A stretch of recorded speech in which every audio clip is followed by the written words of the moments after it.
Guys ಎಲ್ಲರಿಗೂ ನಮಸ್ಕಾರ. ಮತ್ತೊಮ್ಮೆ ASB ಅಕಾಡೆಮಿಗೆ ಸ್ವಾಗತ.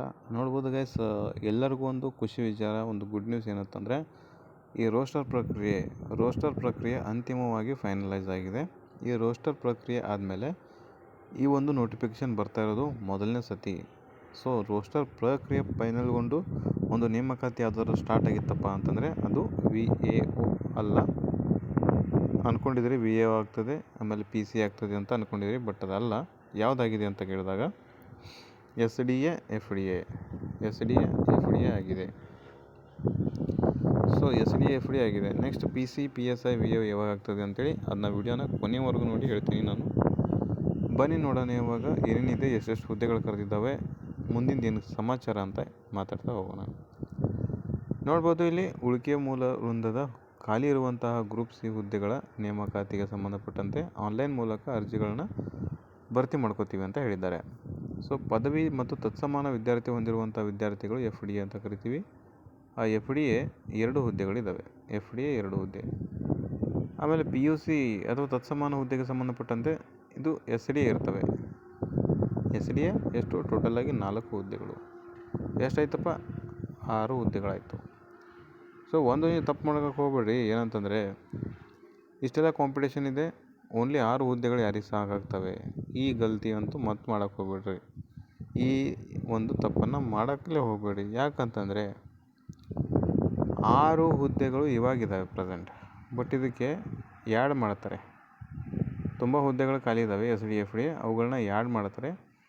ಆ್ಯಡ್ ಮಾಡಿ ನಿಮ್ಗೇನು ಮಾಡ್ತಾರೆ, ನೋಟಿಫಿಕೇಷನ್ನ ಸ್ಟಾರ್ಟ್ ಮಾಡ್ತಾರೆ. ಈಗ ಆಲ್ರೆಡಿ ನೋಟಿಫಿಕೇಷನ್ ಸ್ಟಾರ್ಟ್ ಆಯಿತು.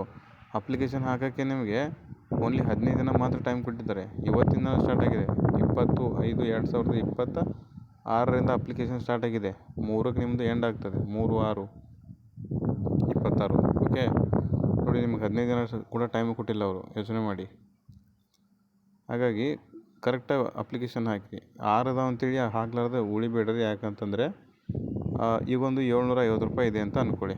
ಪ್ಲಸ್ ನಿಮ್ಗೆ ಯಾವುದಾದ್ರು ಒಂದು ಏನು ಹುದ್ದೆನ ಆ್ಯಡ್ ಮಾಡ್ತಾರೆ. ಆ್ಯಡ್ ಮಾಡಿದಾಗ ನಿಮ್ಗೆ ಏನು ಮಾಡೋದಿರ್ತದೆ, ಓನ್ಲಿ +100 ಆ್ಯಡ್ ಮಾಡೋದು.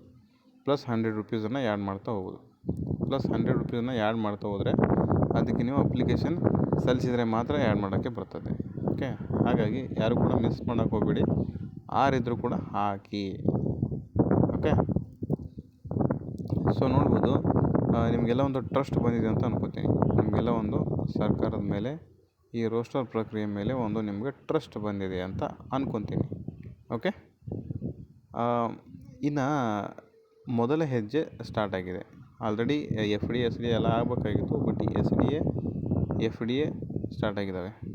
VAO PC ಹುದ್ದೆಗಳೆಲ್ಲ ಸ್ಟಾರ್ಟ್ ಆಗಬೇಕಾಗಿತ್ತು, ಬಟ್ ಆಗಿಲ್ಲ. ಅವು ಯಾವಾಗ ಆಗ್ತವೆ ಅಂತ ನೋಡ್ತಾ ಹೋಗೋಣ. ಸೊ ಒಟ್ಟು ನೀವೇನಂತಂದರೆ ಟೈಮ್ನ ವೇಸ್ಟ್ ಮಾಡೋಕೆ ಹೋಗ್ಬೇಡಿ. ಯಾಕಂತಂದರೆ SDA FDA ಆಗಿದೆ ಬಿಡು, ಓನ್ಲಿ 6 ಹುದ್ದೆಗಳಾಗಿದ್ದಾವೆ ಬಿಡು, ನನಗೇನು ಅವಶ್ಯಕತೆ ಇಲ್ಲ ಬಿಡು. ನೆಕ್ಸ್ಟ್ PC ಆದಮೇಲೆ ಓದ್ತೀನಿ ಬಿಡು, PSI ಆದಮೇಲೆ ಓದ್ತೀನಿ ಬಿಡು, VAO ಆದಮೇಲೆ ಓದ್ತೀನಿ ಬಿಡು ಅಂತಂದರೆ ಈಗ ನಿಮ್ಮಷ್ಟು ತಪ್ಪು ಯಾರೂ ಮಾಡಲ್ಲ ಅಂತ ಅರ್ಥ. ಓಕೆ, ಯಾಕಂದರೆ ಅರ್ಥ ಮಾಡ್ಕೊಳ್ಳಿ, ತುಂಬ ಕಾಂಪಿಟೇಷನ್ ಇದೆ. ನೀವು ಇವಾಗಲೇ ಜಸ್ಟ್ ಕಾಲ್ ಮಾಡಿದರೆ 15 ದಿನ ಟೈಮ್ ಕೊಡ್ತಾರೆ ನಿಮಗೆ. ಏನಂತಂದರೆ ಅಪ್ಲಿಕೇಶನ್ ಹಾಕೋಕ್ಕೆ. ನೋಡ್ಬೋದು, ಇಲ್ಲಿ ಪ್ರೂಫ್ ಇದೆ ನಿಮಗೆ. 15 ದಿನದಲ್ಲಿ ಅಪ್ಲಿಕೇಶನ್ ಹಾಕಬೇಕು, ಮತ್ತು 2 ತಿಂಗಳಲ್ಲಿ ಎಕ್ಸಾಮ್ ಮಾಡ್ತಾರೆ. ಎಕ್ಸಾಮಲ್ಲಿ ಮಾಡಿದರೆ ನಿಮಗೆ ಓದೋಕ್ಕೆ ಟೈಮ್ ಬಿಡಿ, ರಿವಿಷನ್ ಮಾಡೋಕ್ಕೂ ಕೂಡ ಟೈಮ್ ಸಿಗೋಲ್ಲ. ಹಾಗಾಗಿ ಮತ್ತು ನಿಮಗೆ ನೋಟಿಫಿಕೇಷನ್ ಇಲ್ಲ ಅನ್ನುವಂಥ ಕೊರಗು ಕಾಡ್ತದೆ. ನೋಟಿಫಿಕೇಷನ್ ಬಂದರೂ ಕೈ ಚಾರಿ ಹೋಗ್ತದೆ. ಹಾಗಾಗಿ ಅವಕಾಶಗಳನ್ನು ಬಳಸ್ಕೊಳ್ಳೋವೇ ನಿಜವಾದ ಶೂರ ಧೀರ. ಓಕೆ, ಅದೃಷ್ಟ ನಂಬಿ ಬದುಕಕ್ಕೆ ಹೋಗ್ಬೇಡ್ರಿ, ಅವಕಾಶಗಳನ್ನ ನಂಬಿ ಬದುಕಿ. ಅವಕಾಶ ಬಂದಾಗ ನೀವು ರೆಡಿಯಾಗಿರಬೇಕು. ನೀವು ರೆಡಿ ಆದಾಗ ಅವಕಾಶಗಳು ಬಂದಾವೋ ಇಲ್ಲೋ ಸೆಕೆಂಡರಿ, ಬಂದಾವೋ ಇಲ್ಲೋ ಯಾರೂ ಕೇಳಲ್ಲ. ಬಟ್ ಅವಕಾಶ ಬಂದಾಗ ನೀವು ರೆಡಿ ಇದ್ದರೆ yes, you will 100% get in. Okay, ಹಾಗಿದ್ರೆ ನೋಡ್ತಾ ಹೋಗೋಣ ಯಾವಾಗ ಕಾಲ್ಫಾರ್ಮ್ ಆಗ್ತವೆ. VAO ಮತ್ತು PC. ಓಕೆ, ಇವು ಮೇನ್ ಹುದ್ದೆಗಳು. ನೋಡ್ಬೋದು, ಮೇನ್ ಹುದ್ದೆಗಳು ಇವು ಜಾಸ್ತಿ ಟ್ರೆಂಡಿಂಗಲ್ಲಿದ್ದಾವೆ. ಅಂದರೆ ಇವೇ ಹುದ್ದೆಗಳು ಕಾಲ್ಫಾರ್ಮ್ ಆಗ್ತವೆ ಅಂಥೇಳಿ ಸೊ ಎಲ್ಲರಿಗೂ ಗೊತ್ತು ನಿಮಗೆ. KA ಕಡೆಯಿಂದ VAO ಆದರೆ KSP ಕಡೆಯಿಂದನೇ PC ಆಗ್ತದೆ. ತುಂಬ ಜನ ಏನು ಅಂದ್ಕೊಂಡಿರ್ತೀರಿ, ಈ PC ಹುದ್ದೆಗಳು KA ಕಡೆಯಿಂದ ಆಗ್ತದೆ ಅಂಥೇಳಿ ಅಂದ್ಕೊಂಡಿರ್ತೀರಿ. ಬಟ್ ಇಲ್ಲ ನೋಡಿ, ಆಲ್ಮೋಸ್ಟ್ ಆಲ್ ನಡೆಸೋದು KSP ನಡೆಸ್ತದೆ. ಓಕೆ, KEಗಂತೂ ಕೊಡಲ್ಲ, KE ಕೊಡಲ್ಲ, KSPಗೆ ಕೊಡ್ತದೆ, ಅದು ನಿಮಗೆ ನೆನಪಿರಲಿ. ಹಾಗಾಗಿ ಎಲ್ಲ ಓಲ್ಡ್ ಕ್ವಶನ್ ಪೇಪರ್ನ ಬಿಡಿಸಿ, ಯಾವುದೇ ಕಾರಣಕ್ಕೂ ಟೈಮ್ ವೇಸ್ಟ್ ಮಾಡದೆ ಅಲ್ಲಿ ತಿರುಗಾಡ್ದೆ ಇಲ್ಲಿ ತಿರುಗಾಡ್ದೆ ಓಲ್ಡ್ ಕ್ವಶನ್ ಪೇಪರ್ನ ಬಿಡಿಸಿ. ಯಾವ ಬಿಡಿಸ್ಬೇಕು? PC, PSI ಮತ್ತು VA ನಡೆದಿದ್ದು ಅದನ್ನು ಬಿಡಿಸಿ. ಆಮೇಲೆ ನಿಮಗೆ ಏನು ನಡೆಸಿ ಅಂತಂದರೆ SDA, FDA, KS ಇಷ್ಟು ನೀವು ಓಲ್ಡ್ ಕ್ವಶನ್ ಪೇಪರ್ನ ಬಿಡಿಸ್ಬೇಕು. ಆದಷ್ಟು ಹಳಿದು ಬಿಡ್ಸೋಕೆ ಹೋಗ್ಬೇಡ್ರಿ. ಇತ್ತೀಚೆಗೆ ಟ್ರೆಂಡಿಂಗಲ್ಲಿರುವಂಥ ಒಂದು 15 ಕ್ವಶನನ್ನು ಬಿಡಿಸಿ. ಓಕೆ ಗೈಸ್, ನಿಮ್ಗೆ ಅರ್ಥ ಆಯ್ತು ಅನ್ಕೊತೀನಿ ನಾನು. ಮತ್ತು ನಿಮಗೆ ಕಾಲ್ಫಾರ್ಮ್ ಯಾವಾಗ ಆಗ್ತಾವೆ ಅಂದರೆ ನೋಡಿ, ನಿಮಗೆ ಯಾವ ತಿಂಗಳಲ್ಲಿ ಆಗ್ತಾವೆ ಅಂತಂದರೆ ಮೇ ತಿಂಗಳಲ್ಲಿ ಆಗ್ತವೆ. ಮೇ ತಿಂಗಳು ಇನ್ನೇನು 25 ದಿನ ಇವತ್ತು. ಮೇ ತಿಂಗಳಂತಂದರೆ ಯಾವಾಗ ಕಾಲ್ಫಾರ್ಮ್ ಸ್ಟಾರ್ಟ್ ಆಗ್ತಾವೆ ಅಂತಂದರೆ ಈ ತಿಂಗಳ ಕೊನೆಯ ದಿನಾಂಕದಂದು ಸ್ಟಾರ್ಟ್ ಆಗ್ಬೋದು. ಬಿಟ್ಟರೆ ಜೂನಿಂದ ಸ್ಟಾರ್ಟ್ ಆಗ್ತಾವೆ. ಜೂನಿಂದ ಸ್ಟಾರ್ಟ್ ಆಗ್ತವೆ.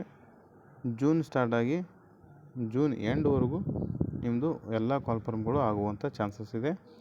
ಆದರೆ ನಿಮಗೆ 100% ಗೊತ್ತಾಗೇ ಆಗ್ತದೆ. ಓಕೆ, ಆದರೆ ನಾನು ನೋಟಿಫಿಕೇಷನ್ನ ವಿವರವಾಗಿ ಹೇಳ್ತೀನಿ, ಏನೇನು ಅಪ್ಡೇಟ್ ಆಗಿದೆ, ಏನೇನು ಚೇಂಜಸ್ ಆಗಿದೆ, ಆಮೇಲೆ ಯಾವಾಗ ನೋಟಿಫಿಕೇಷನ್ ಆಗ್ತವೆ, ಏನೇನೆಲ್ಲ ಮಾಹಿತಿ ಬಂದರೆ ನಾನು ಅಪ್ಡೇಟ್ ಮಾಡ್ತಾ ಇರ್ತೀನಿ. ಸೊ ಯಾರು ಸಬ್ಸ್ಕ್ರೈಬ್ ಮಾಡ್ಕೊಂಡೆಲ್ಲ ಮಾಡೋಕ್ಕೆ ಸಾಧ್ಯವಾಗಬೇಕು.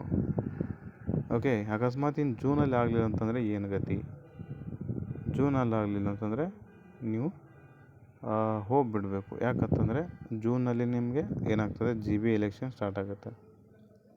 GB ಎಲೆಕ್ಷನ್ ಸ್ಟಾರ್ಟ್ ಆಯ್ತಂದರೆ ಮುಂದೆ ನಿಮಗೆ ಕೋಡ್ ಆಫ್ ಕಂಡಕ್ಟ್ ಬರ್ತದೆ. ಕೋಡ್ ಆಫ್ ಕಂಡಕ್ಟ್ ಇದು ಬತ್ತಪ್ಪ ಅಂದರೆ ಚುನಾವಣೆ ನಡೆಯುವಂಥ ಸಂದರ್ಭದಲ್ಲಿ ಬರ್ತದೆ. ಇದು ಜುಲೈಯಿಂದ ಸ್ಟಾರ್ಟ್ ಆಗ್ತದೆ. ಜುಲೈಯಲ್ಲಿ ಸ್ಟಾರ್ಟ್ ಆಯ್ತಂದರೆ ಜುಲೈನಲ್ಲಿ ಯಾವುದೇ ನೇಮಕಾತಿ ಆಗೋಲ್ಲ. ಆಮೇಲೆ ಆಗಸ್ಟ್ನಲ್ಲೂ ಆಗೋಲ್ಲ, ಸೆಪ್ಟೆಂಬರ್ನಲ್ಲೂ ಆಗೋಲ್ಲ. ಇಲ್ಲಿ ZP ಎಲೆಕ್ಷನ್ಗಳು ಬರ್ತವೆ. ಆ ZP ಎಲೆಕ್ಷನ್ ಬಂದಮೇಲೆ ನಿಮ್ಗೇನಾಗ್ತದೆ, ಯಾವುದೇ ಕಾಲ್ಫಾರ್ಮ್ ಆಗೋದಿಲ್ಲ. ಯಾಕಂದರೆ ಇದೇ ಪ್ರೊಸೀಜರು, ಫಲಿತಾಂಶ, ಅದು ಇದು ಸಮಥಿಂಗ್ ಎಲ್ಲ ಇದರಲ್ಲಿ ಟೈಮ್ ವೇಸ್ಟ್ ಆಗಿ ಹೋಗ್ಬಿಡ್ತದೆ. ಹಾಗಾಗಿ 2026 ನಿಮ್ಮ ಒಂದು ಟೈಮು, ಎಫರ್ಟು ಎಲ್ಲ ಗೋವಿಂದ ಆಗ್ತದೆ. ಹಾಗಾಗಿ ತಲೆ ಕೆಡಿಸ್ಕೊಬಿಡ್ರಿ. ಓದಂಗಿತ್ತಪ್ಪ ಅಂದರೆ ಈಗ 100% ಓದಿ. ನೋಟಿಫಿಕೇಷನ್ ಆದರೆ ನಿಮಗೆ ತುಂಬ ಟೈಮ್ ಸಿಗೋದಿಲ್ಲ. ಜೂನ್ ಒಳಗಡೆ ಆಗ್ತದೆ. ಮೇ ತಿಂಗಳು ಕೊನೆಯ ತಿಂಗಳಲ್ಲಿ ಆಗುವಂಥ ಚಾನ್ಸಸ್ ಇದೆ, ಕೊನೆಯ ಒಂದು ವಾರಲ್ಲಿ. ಆಯ್ತಂದರೆ ನಿಮ್ಮ ಲಕ್ಕು, ಆಗಲಿಲ್ಲ ಅಂತಂದರೆ ವೇಟ್ ಮಾಡಿ, ಏನೂ ಮಾಡೋಕ್ಕಾಗಲ್ಲ. ನೆಕ್ಸ್ಟ್ ಅಪ್ಡೇಟ್ಗಳಿಗಾಗಿ ಕಾಯ್ತಾಯಿರಿ ASV ಅಕಾಡೆಮಿ. Thank you.